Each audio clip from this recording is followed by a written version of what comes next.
All right. Now, I have a picture that I want to post that I want to talk about. And this is I got to give a shout out to shot coverage for this because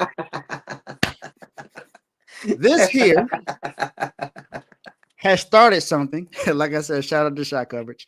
Um, this right here has started something that has been, you know, kind of going on for a few days now, Teddy. We have had some controversy going on in the NBA between LeBron James and Stephen A. Smith.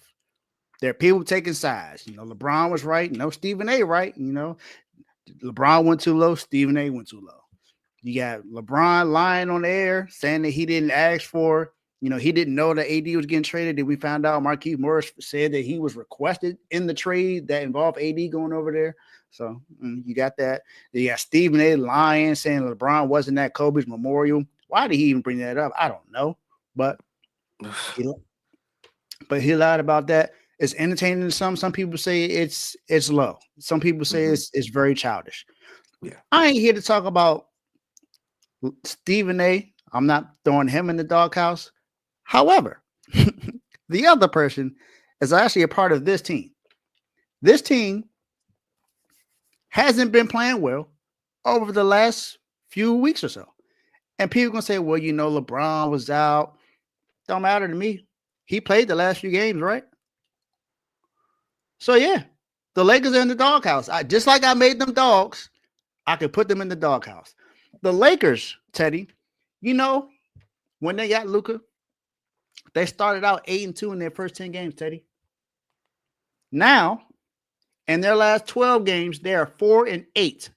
They have lost 4 of their last 5 games. And in between that time, they got swept by the Chicago Bulls. And guess what? Josh Giddey had a triple-double on them both times. Josh Giddey and Kobe White own the Lakers this season. They pretty much cooked them, barbecued them, put them in the stove. They serving them up, puppy child. That's how bad did they beat them. Now, and the night before, which was the day we saw all the controversy about LeBron talking about Stephen A. Smith saying he's going on the Taylor Swift tour. He said that Brian Windhurst is weird because he kept calling him his best friend when he barely knows him. So Brian he was having a field day. Then come to find out in the first quarter, he ends the first half only with 3 points. He had 3 points in the first half. He was this close to not even scoring double-digit points and ending his double-digit point streak. He ended up getting his double-digit points, but he struggled. Let's be honest. Bron did not play well in that game. Yep. He got saved by a buzzer beater that he put in after Luka Doncic missed a floater. Speaking of Luka, shout out to my boy Vaughn because he had mentioned this in the NBA chat, and him and AJ were kind of sort of going at it during that time. But Luka is one of the worst defenders in the league. Let's just be honest about it. He's not good defensively. He is the reason why they were getting barbecued in the finals last year against the Celtics. Jaylen Brown was going past him. Drew Holiday. It doesn't matter. Whoever Luka was on, barbecue chicken. That's all it was. They cooked them every single time. And guess what? He leads the league in blow-bys this year. If he on you, that's an automatic layup. Yeah. I saw 4 possessions, Teddy, in that game against the Pacers where Luka clearly, he almost lost him the game, even though he had great numbers. Defensively, he was just bad. Tyrese Halliburton blew by him 3 times. And then Nembhard blew by him another time. All buckets. I don't understand it. His effort is just not there defensively. And we saw it in the first couple games where he was giving up some kind of effort defensively, and now he just lollygagging. And people, me, myself included, were questioning Nico Harrison, like, why would you trade away Luka Doncic? I still think it's a crazy trade to trade away your franchise player to Lakers. out of all teams. You give him to the Lakers. Um, but his reasoning kind of made sense. It was, he lack of defense and him possibly not caring about his weight. I mean, he lost weight, so he don't look he doesn't look heavy, but his defense is still bad. I just and then the crazy part about them losing that game against the Bulls. LeBron James was a part of the last 3 buckets that the Bulls had. He had a 3 in his face in the corner from Williams. Then he threw a lazy pass in bounds, which gave Kobe White the 3 to take the lead. Then, of course, the next time down, Austin Reeves, goes down and gets the bucket, put the Lakers up 1.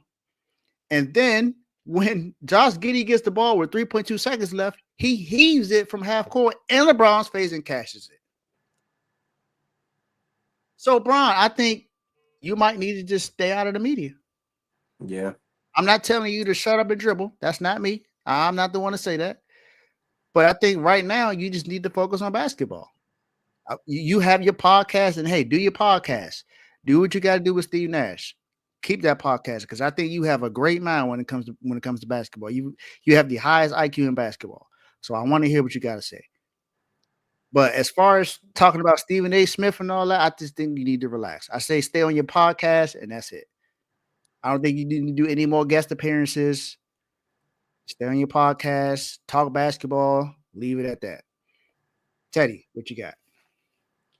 Man, I'm a Celtics fan, so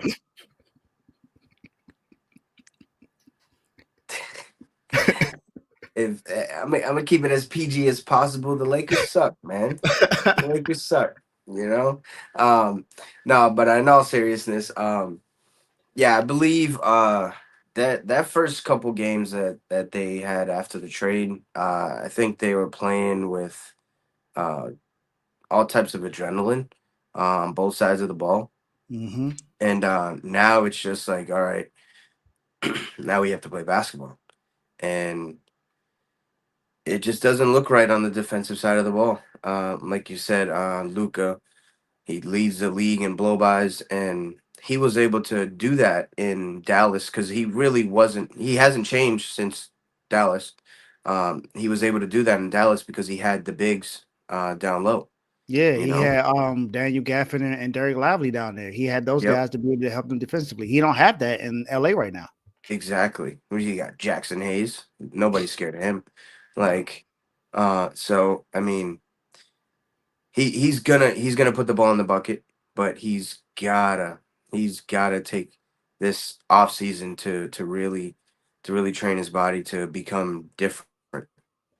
And that's what's really gonna put him over the top of all these players, in my opinion. Absolutely. I agree with you 100%. Well, we've already talked about him. You know what this part of the show is. You know what the call is. So get used to it. Lakers, you're in the doghouse. My guy, you're in the doghouse.